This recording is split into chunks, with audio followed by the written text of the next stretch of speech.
Brought to you by Penguin.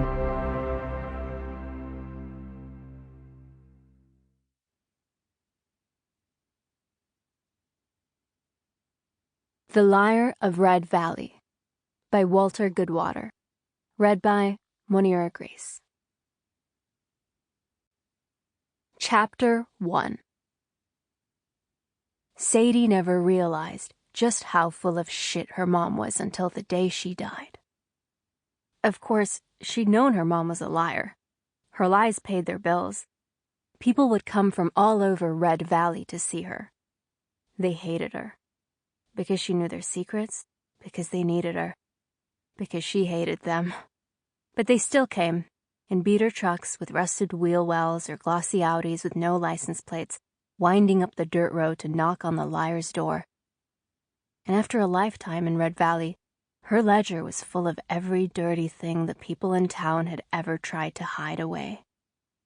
When Sadie was younger and the customers came, her mom would say, "Why don't you go play outside for a few minutes?" She'd go, but she peeked in through grimy windows enough times to know how it worked. The customer would tell her mom the lie they wanted to be true, and she'd write it down in her ledger. Then they paid her, usually cash. The liar didn't accept checks, but sometimes in barter, groceries, lotto tickets, tuna casserole. Honest Bob, owner of Honest Bob's Used Automotives, must have had a real whopper he needed telling and didn't want to touch his savings account because he gave her mom the keys to the Mustang he'd driven up in. She'd kept it for a few months, then sold it back to him. Said she didn't like how the convertible top messed up her hair. After her mom was satisfied with the offered payment, there was only one step left. They had to pay the liar's price. This was probably what her mom didn't want Sadie to see. She forgot that blood isn't as scary to kids as it is to grown-ups.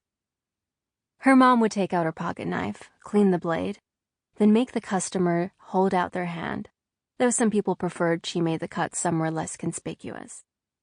In the end, she only needed a few drops, enough to smear next to the lie written in her ledger, to seal the deal.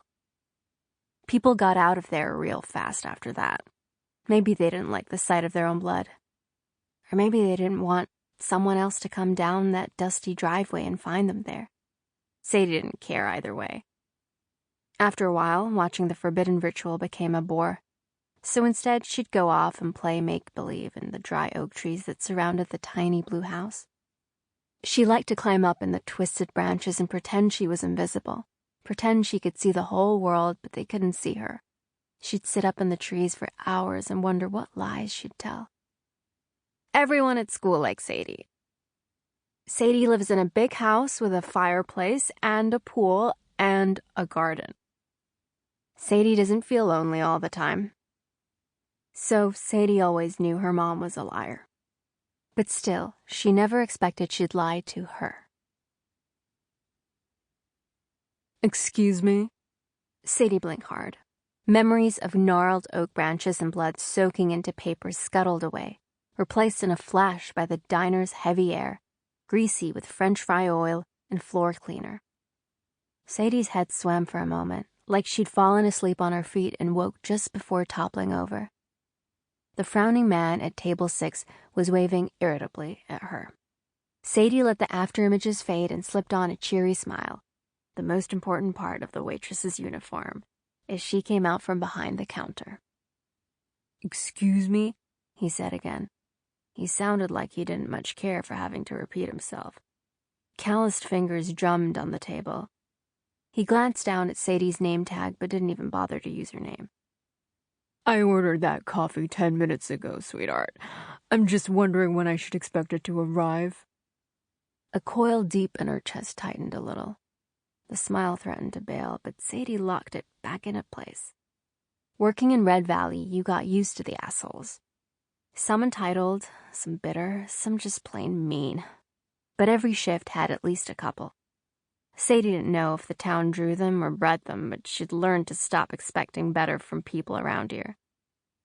Fake smiles, thick skin. Never look them in the eyes so you don't have to remember their stupid faces when trying to sleep at night. "I'm sorry about that." Sample complete. Ready to continue?